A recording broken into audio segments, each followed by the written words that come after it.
अस्सलामुअलैकुम। आज मैं बात करूंगी हाथों के सुन्न होने के बारे में। वैसे तो हाथों के सुन्न होने की बहुत सारी वजूहात हैं, लेकिन मैं हाथ के इस हिस्से के सुन्न होने के बारे में बात करूंगी जिसमें अक्सर मरीज़ कहते हैं कि रात में उनका हाथ सुन्न हो जाता है और नींद से उठ के वो अपने हाथ को इस तरह हिलाते हैं तो बेहतर हो जाता है।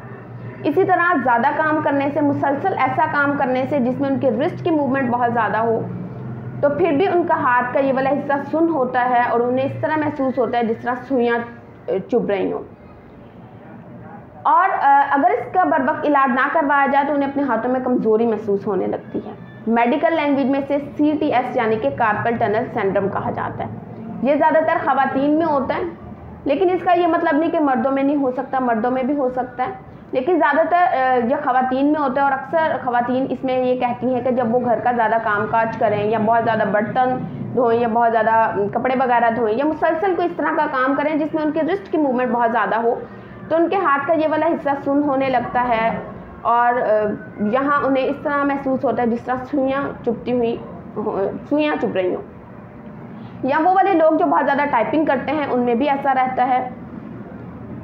अब अगर इसकी वजूहात की बात करें तो यहाँ से हमारी एक नर्व जा रही होती है जिसे हम मीडियान नर्व कहते हैं। ये जो कार्पल टनल सिंड्रोम है ये इस मीडियान नर्व पे दबाव पड़ने की वजह से होता है। अब मैं आपको समझाऊं, मिसाल के तौर पे ये एक नर्व है, समझाने के लिए आपको बता रही हूँ। और इस नर्व को ऊपर से इस तरह एक लिगामेंट ने कवर किया हुआ है, एक बैंड की तरह होता है लिगामेंट। अगर ये किसी भी वजह से थिक हो जाए तो इस नर्व पे दबाव पड़ने लगता है। अब ये नर्व जहाँ जहाँ सप्लाई करेगी वहाँ वहाँ मरीज़ के हाथ जो है वो वाला हिस्सा उनका सुन्न होगा और फिर वक्त के साथ साथ वहाँ कमज़ोरी महसूस होगी। अब ये जो मीडियान नर्व है ये हमारे हाथ के इस हिस्से को सप्लाई करती है, यानी कि हाथ का ये वाला हिस्से को सप्लाई नहीं करती। ये वाली आधी फिंगर और ये वाली लिटिल फिंगर को भी सप्लाई नहीं करती और ये वाली इस आधी फिंगर को भी सप्लाई नहीं करती, क्योंकि इसकी नर्व सप्लाई अलग है।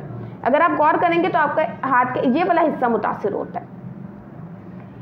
अब ये नर्व पे दबाव पड़ने की बहुत सारी वजूहात हैं। ये ज़्यादातर उनमें भी होता है जो कि ओवरवेट हों, या प्रेगनेंसी में भी अक्सर ख़वातीन को ऐसा होता है। उसके अलावा अगर किसी को आर्थराइटिस है फिर भी ये हो सकता है, कोई डायबिटिक है या थायराइड का मसला है, फिर भी उनकी नर्व पे यहाँ दबाव पड़ता है। अब अगर इसकी एक कंफर्मेशन की बात करें कि आप कैसे कंफर्म कर सकते हैं कि आपको ये जो मसला है, यानी कि ये जो हाथ का सुन्न होना है या कार्पल टनल सिंड्रोम की वजह से या कोई और वजह है, इसके लिए आप अपने दोनों हाथों को इस तरह करें। इस तरह आप 30-40 सेकंड तक होल्ड करेंगे तो आपको दोबारा से हाथ सुन्न होता हुआ महसूस होगा, तो ये इंडिकेट कर रहा होता है कि ये कार्पल टनल सिंड्रोम हो सकता है। उसके अलावा आप इस जगह पे यहाँ इस तरह टैप करें थोड़ी देर तक, और फिर अगर हाथ का दोबारा से वो वाला हिस्सा सुन्न होने लगे तो ये भी इंडिकेट कर रहा होता है कि आपको कार्पल टनल सिंड्रोम है।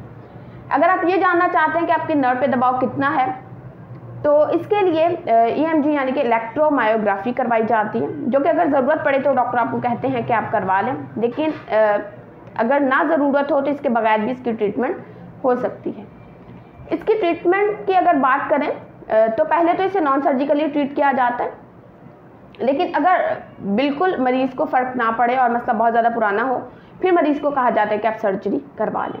पहले मरीज़ को कुछ अद्वियात दी जाती हैं और मरीज़ को कहा जाता है कि आप किसी फिजियोथेरेपिस्ट के पास जाएं और कुछ दिन आप फिजियोथेरेपी करवा लें, जिसमें मरीज़ को ये भी कहा जाता है कि आप अपने हाथ में एक रिस्ट स्प्लिंट पहन लें, यानी कि एक दस्ताने की तरह होता है जिसका मकसद ये होता है कि आपकी फिंगर्स की मूवमेंट जिसमें हो रही होती है, जिसका मकसद होता है कि आपकी रिस्ट को स्टेबिलिटी प्रोवाइड करना, ताकि आपकी नर्व पे जो मूवमेंट की वजह से दबाव आ रहा है वो ना आए।